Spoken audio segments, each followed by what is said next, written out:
And I found this very interesting. It's called encloth cognition. Let me show you what encloth cognition was. I can show you what Google talks about encloth cognition. This is something which is interesting. I hope you can see the screen right now. And this, anybody can sort of wiki it or Google it. And let me enlarge this. Enclosed cognition is a term coined by Hajo Adam and Adam G. Galinsky in their experiment from 2012. Okay, you can read all that in your free time. But here is what it is. Just what you wear, okay, helps a lot of psychology stuff around us. Formal clothing helps one to feel authoritative and powerful. Okay, casual clothes can boost openness and agreeableness, right? When you actually wear a gym cloth, it boosts the likelihood of actually working out and making healthier choices. Would you believe that? It's research data. And some of the luxury brand names can even affect political viewpoints. Bright colored clothes improve our mood. Dull color can create a mellow mood and other stuff. Even stuff which we don't wear outside can increase self-confidence and self-image. And I found it very fascinating. I read it as an article from one of the magazines. That's when I started looking deeper into enclosed cognition.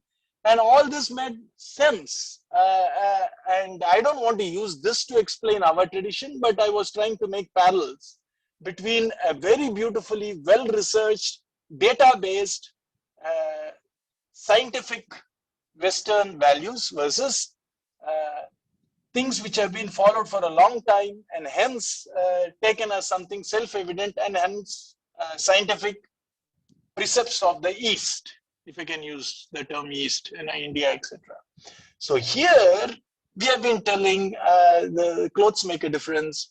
So wear clothes which can enhance bhakti. Mahatmas like Madhvacharya quote our scriptures saying, wearing Gopi Chandanam itself enhances bhakti. You see, wearing a Tulasi Mala enhances bhakti. And we thought, what has clothes got to do with my heart? And the answer is staring at us. And I'm very thankful for the West for doing such researches, which goes to enlarge and confirm the views which were self-evident to us coming from the culture of Hinduism. Clothes do affect. Our so-called religious marks do affect.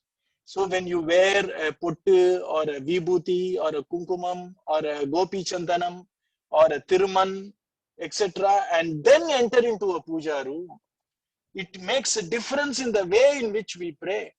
If we can wear a so-called traditional dress of say dhoti or sari or whatever, pavade or whatever, and then go to the puja room to do puja, it does makes a difference.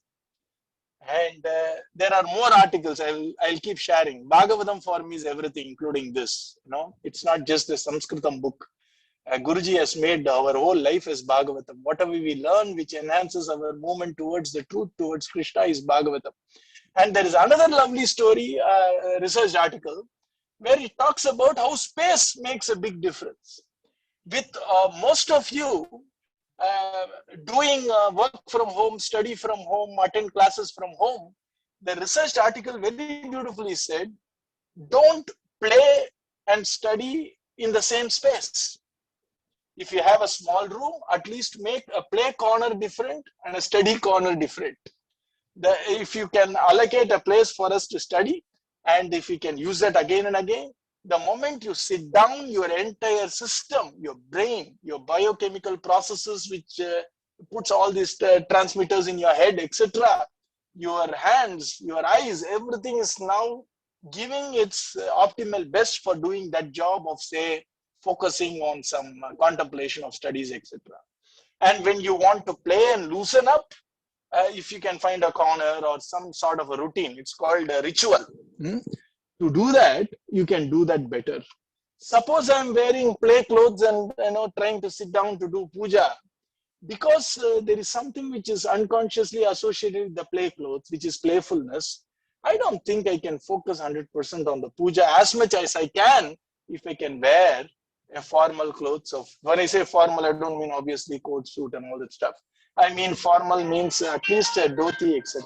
Right? So that's the beauty of that research. It says space enhances or it influences the way we think. And then I read an article about smell. You see, how a smell influences the way we decide, where we see, where we act, etc. And I was absolutely blown away by these researchers.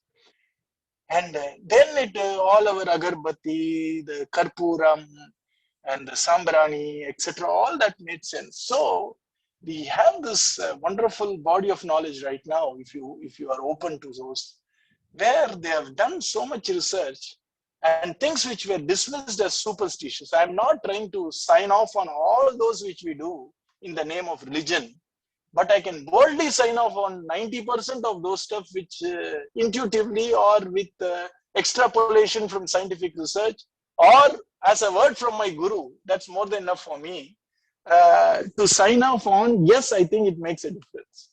And so this was something very interesting, Encloth Cognition, which said that the effect which clothing has upon persons' mental processes, the way they think, feel, and function, and see, three important things which are very important, which we call spiritual, is attention, which is what is called focus, dhyana, etc., confidence, and abstract thinking. All these three. And believe it or not, this is a small story I'm trying to share with you. When people are discussing something very important, we have this Bhagavad Gita, Upanishads, etc. The posture which a person sits is very important. If you are slouching, the guru will stop. If you have a bent back, the guru says, sit properly because I'm going to tell you something important. I want your attention. So our posture influences our attention. If you are able to sit straight with your back straight, we have a better chance of getting abstract stuff understood.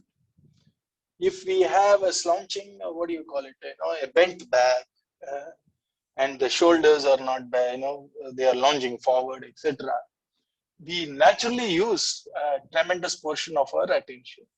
So when a guru is telling Upanishads, our Swamiji always used to insist, you sit cross-legged and cover your feet with your upper garment or with,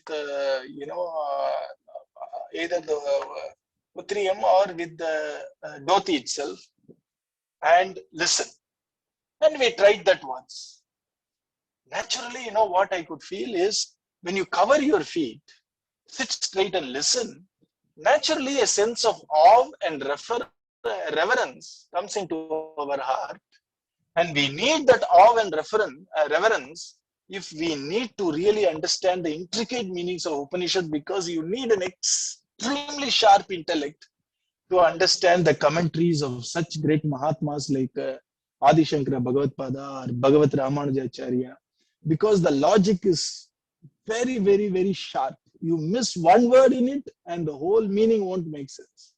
And for that, the posture, the dress, how we behave and how we put ourselves, sit, etc., everything makes a difference. And I thought I'll show you Encloth Cognition.